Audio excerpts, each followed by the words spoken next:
और इस वक्त हमारे ब्यूरो चीफ वीरेश पांडे हमारे साथ जुड़े हैं। वीरेश, कुल मिलाकर 25 अक्टूबर को जो रिपोर्ट आएगी, जाहिर सी बात है उस रिपोर्ट आने के बाद जो सियासी पारा है वो और ज्यादा चढ़ेगा। उसका अंदाजा आज ही से लग गया कि फैसला उत्तर प्रदेश का और गूंज हैदराबाद तक। देखिए, इसकी क्रिया प्रतिक्रिया होगी, लेकिन इसके मूल में दर्शकों को समझने की जरूरत है।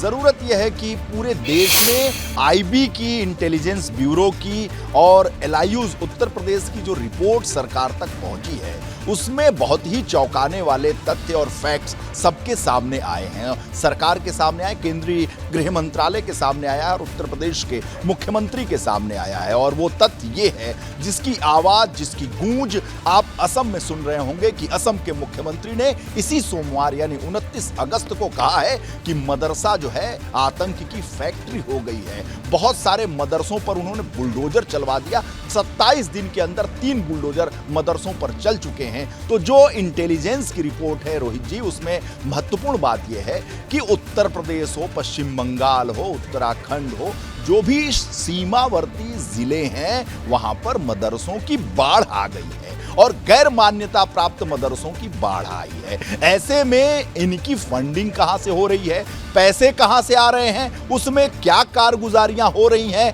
कौन लोग पढ़ा रहे हैं, कौन लोग पढ़ रहे हैं, ऐसी सारी बातें स्पष्ट हो जाएंगी। सरकार के सामने पिक्चर क्लियर हो जाएगी। उसके बाद जो सरकार को करना होगा वो करेगी। और रिपोर्ट तो इसीलिए लिया भी जा रहा है। रही बात मदरसों में जो नेक नियत होंगे, जो स्वच्छ और साफ होंगे, उसमें किसी की भी जांच से उनको कोई परवाह नहीं होना चाहिए और नहीं होगा। जैसा कि आपने मौलाना का सुना भी, वो अपनी बातों को कह रहे थे। ये तो बहुत अच्छी बात है।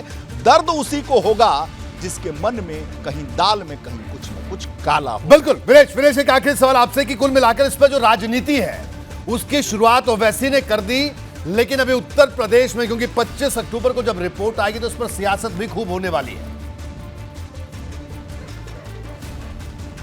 निश्चित रूप से जो पार्टियां अल्पसंख्यक समुदाय की राजनीति करती हैं, जब ऐसी बातें आती हैं, हैदराबाद छोड़िए, हैदराबाद से बड़ी आवाज आपको लखनऊ से सुनने को मिलेगी, दिल्ली से सुनने को मिलेंगी।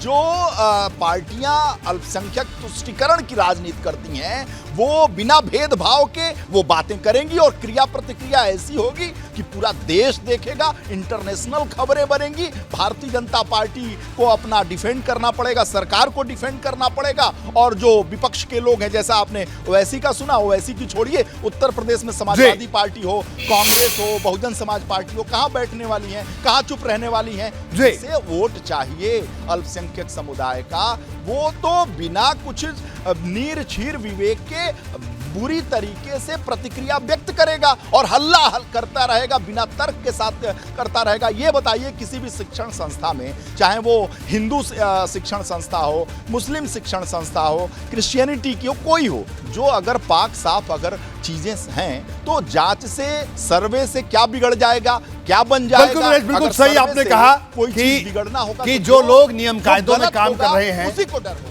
उनको घबराने की जरूरत नहीं है, और जो गड़बड़ कर रहे हैं वो जाहिर सी बात है वो डरेंगे। आपका बहुत बहुत शुक्रिया।